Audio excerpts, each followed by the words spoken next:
everyone, welcome back to Lahari course. Today we are going to learn one of the most important concepts in Java, that is loops, and especially the for loop. So first, what is a loop?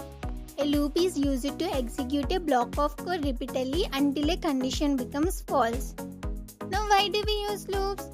Without loops, if I want to print hello 3 times, I have to write system.out.println 3 times. But with loops, I can do it in just a few lines using a for loop. So loops basically reduce code repetition, save time and make our code clean. Now there are 3 types of loops in Java: for loop, while loop and do while loop. In today's video, we will focus completely on the for loop. Now let us understand what is a for loop. A for loop is used when the number of iterations is known in advance. That means if you already know how many times the loop should run, then we use a for loop. Now let us see the syntax and understand it with an example. For open bracket int I equals 1 semicolon I less than or equals to 5 semicolon I plus plus close bracket. Inside curly braces system.out.println of 1. Now let us understand this line by line. Int I equals 1.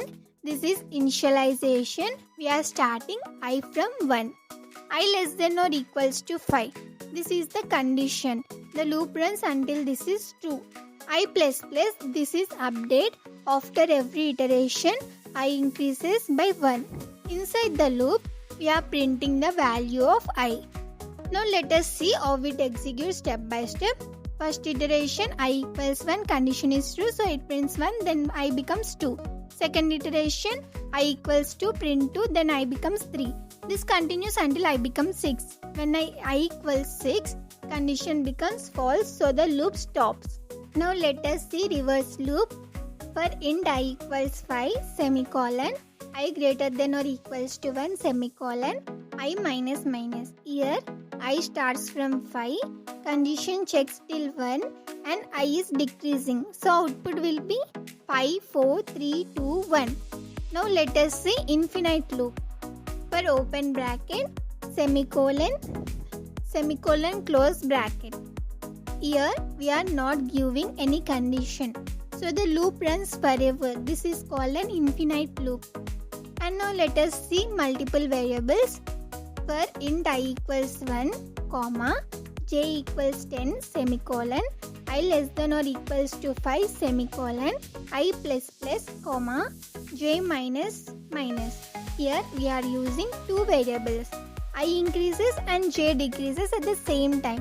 Starting from 1 and j is starting from 10, the condition is I should be less than or equals to 5.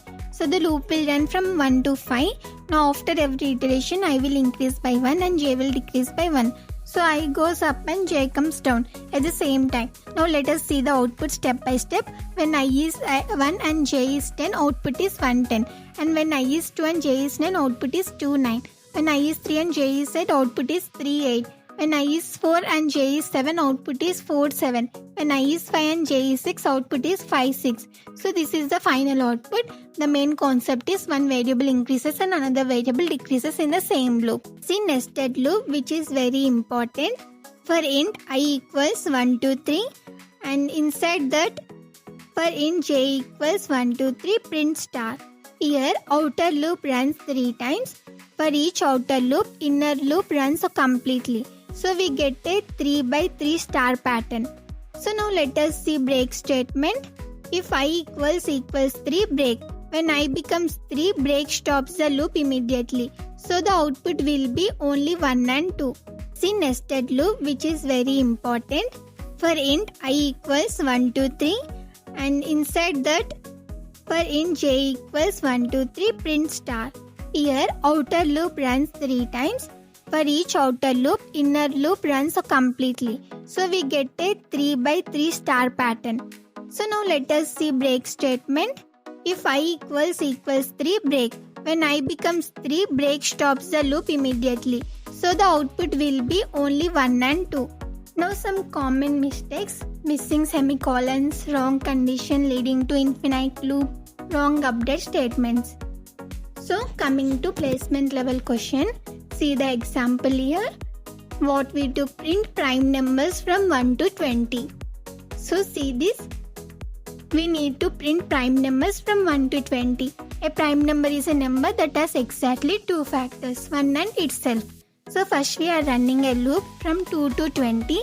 For each number, we are checking how many factors it has.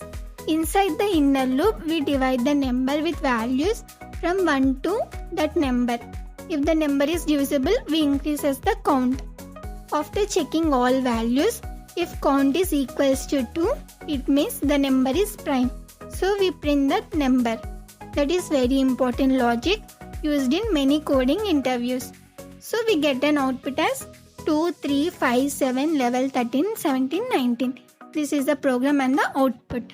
So let us see some common placement tips, practice nested loops, pattern problems and logic building question. And for loop is very important for coding interviews.